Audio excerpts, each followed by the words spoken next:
बीरपाल जी, बीरपाल जी देखिए, सरकार की आपने 8, 12, 15 और 18 4 वार्ते हो चुकी। सरकार ने कहा है कि हमारे दरवाजे किसान भाइयों के लिए हर समय खुले हैं। आइए आप बैठे टेबल पर डिस्कशन करिए। हम किसानों के बेहतरीन के लिए हर समय तत्पर हैं। और देखो किसानों का आंदोलन से कितना नुकसान हो रहा है।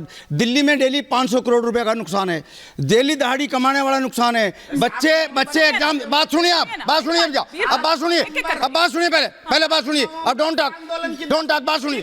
आप लोग बात करेंगे यदि दूसरी तरफ लेके जाना चाह रहे बात को, देखिए सारे पेट्रोल पंप ये कह रहे हैं 500 करोड़ रुपए का। अच्छा बीरपाल जी, एक बात बता दीजिए हमारी 5-6 बीरपाल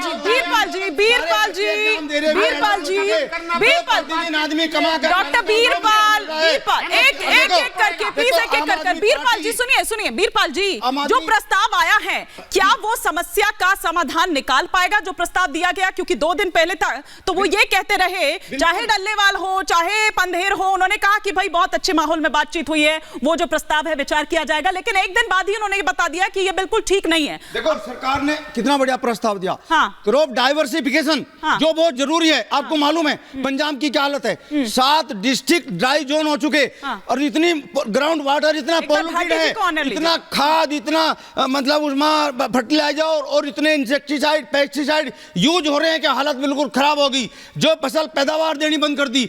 सरकार चाह रही है आप क्रॉप डाइवर्सिफिकेशन अपनाइए और हम आपको 5 फसल, जैसे कि आपको मालूम है उड़द, अरहर, मूंग और मक्का, इन पे 5 फसलों पे ये सीधी गारंटी डैमेज के लिए तैयार है। लेकिन आप किसान आइए, खुले टेबल पर डिस्कस करिए। आप टेबल पे बैठे, तस्वीरें सीधी हम दिखा रहे हैं। बीरपाल जी एक सेकंड रोक रही हूं, हाँ। उन्हें दाग रही है और ये तस्वीर देख सकते हैं, ये बॉर्डर की तस्वीर है। और सुबह से ही हरियाणा पुलिस लगातार जरूर जुटी हुई है, लेकिन किसानों को पीछे करने में लगे जाने, क्योंकि आज किसानों ने दिल्ली कूच करने का आह्वान किया था। लेकिन उन्हीं तस्वीरों को ध्यान में रखते हुए तमाम जो इंतजाम है वो यहाँ पर किए गए हैं। हजारों की संख्या में किसान यहाँ पर मौजूद है अपनी मांगों को लेकर। और दूसरी तरफ किसान नेताओं और डीजीपी पंजाब की भी बैठक चल रही है। और इसी बीच ये तस्वीरें देखिए, मैं और आगे दिखाऊं, लगातार धमाकों की आवाज़ आ रही है। ये जो है रैपिड एक्शन फोर्स और हरियाणा पुलिस की तरफ से जो टीयर गैस बम है वो यहाँ पर दागे जा रहे हैं। फिलहाल तस्वीर ये है कि शंभू बॉर्डर पर टीयर गैस के गोले दागे जा रहे हैं। वीडियो जर्नलिस्ट अभिषेक के साथ साहिल भामरी, शंभू बॉर्डर। साहिल भामरी हमारे सहयोगी ये तस्वीरें दिखा रहे थे। एक क्विक रिएक्शन में जरा ममता जी, संजय जी का भी ले लूं, क्योंकि संजय जी आप लोग कुछ कर नहीं पा रहे हैं। उधर फटकार भी लगती है आपको कि क्यों नहीं संभाल पा रहे हैं, बॉर्डर पर इस तरह की स्थिति हो गई है। और उधर समीर जी ने एक बड़ा आरोप यहाँ पर बड़ा आरोप लगाया कि उकसा रहे हैं आप लोग। ये देखिए किस तरह की तस्वीरें निकल कर आ रही है। सरकारी सहायता मुहैया करा रहे हैं। ममता जी का रुख करूंगी। मानी जी आपको बहुत बहुत धन्यवाद, आपने मौका दिया है। लेकिन आरोप लगवाने के बाद तो मेरे को मौका भी मिलना चाहिए कि मैं अपनी सफाई में कुछ बात कह सकूं।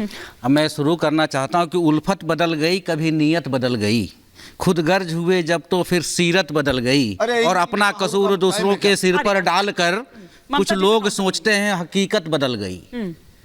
मैं थोड़ा सा पीछे लेके जाना चाहता हूं आपको। जब हमारे आज के प्रधानमंत्री जी गुजरात के मुख्यमंत्री हुआ करते थे, उनका एक बाइट निकाल दीजिए जरा, किसानों के लिए उन्होंने क्या कहा था। क्या उस वक्त के बीरपाल जी ने फिर नहीं, केजरीवाल सरकार मेरा बात नहीं रख पाइएगा अपना, नहीं फिर नहीं, ये फिर गलत बात है। बीरपाल जी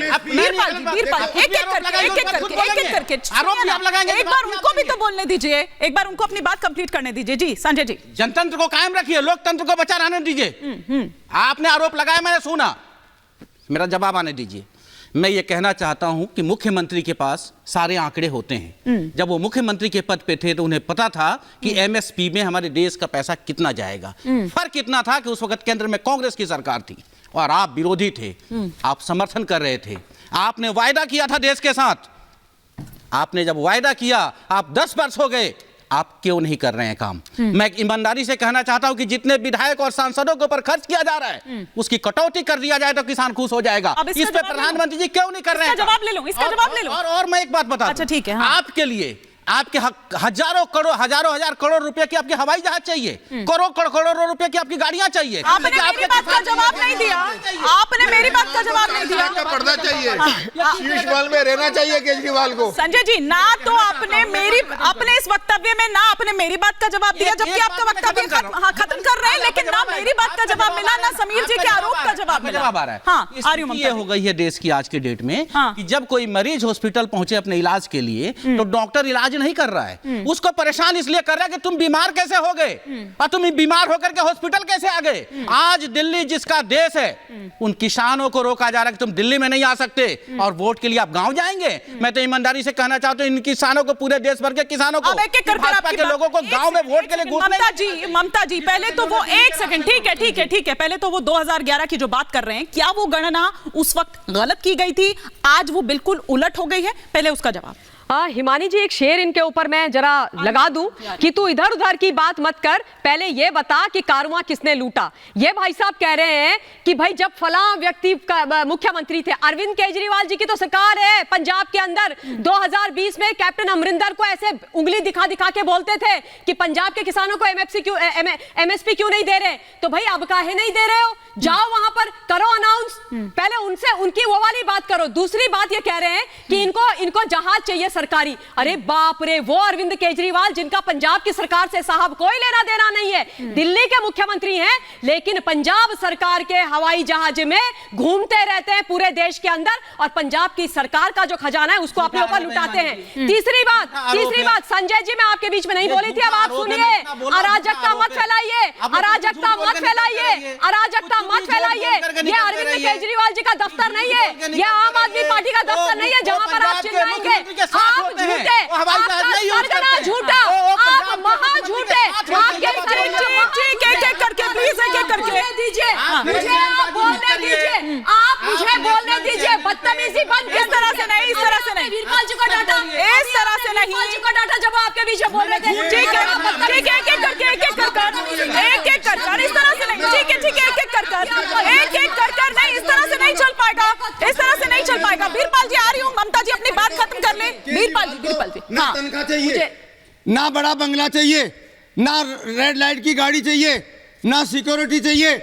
और आपको पता बंगले पे क्या हालत है, कितने करोड़ रुपए खर्च करे। अब मैं बताता हूं आपको, केंद्र सरकार ने किसानों को एमएसपी दी थी और केजरीवाल ने कहा हम उस एमएसपी को नहीं मानते, हम अपनी एमएसपी अलग से देंगे। और देखो क्या कहा था, देखो 716 रुपए गेहूं और 765 रुपए धान अधिक एमएसपी देने के लिए कहा था। और ये कहा था स्वामीनाथन आयोग की रिपोर्ट भी लागू होगी। और देखो ये और दिखाता हूं आपको, स्वामीनाथन आयोग की रिपोर्ट को लागू तो होगी और दिल्ली में हम स्वामीनाथन आयोग की रिपोर्ट भी लागू करेंगे। और 1100 करोड़ रुपए दिल्ली के विधानसभा में किसानों को एमएसपी का एरियर देने के लिए प्रावधान किया था, लेकिन आज किसी किसान भाई को आज तक 1 रुपया नहीं दिया। उसके बाद सभी व्यापारियों को एक मीटिंग बुलाई और नवरत्न पुरस्कार बांटे और ये कहा कि मैं आपका दुख दर्द समझता हूं, आपको सारी फैसिलिटी मैं दे रहा हूं, आपकी मैं बहुत ही उसमें काम आया हूं। ठीक है किसान वीरपाल जी, अब ठीक है वीरपाल जी, अब आपने अपनी बात रख ली। सुनिए ना वीरपाल जी, बाकी गेस्ट भी हैं। वीरपाल जी देश में थोड़ा कहीं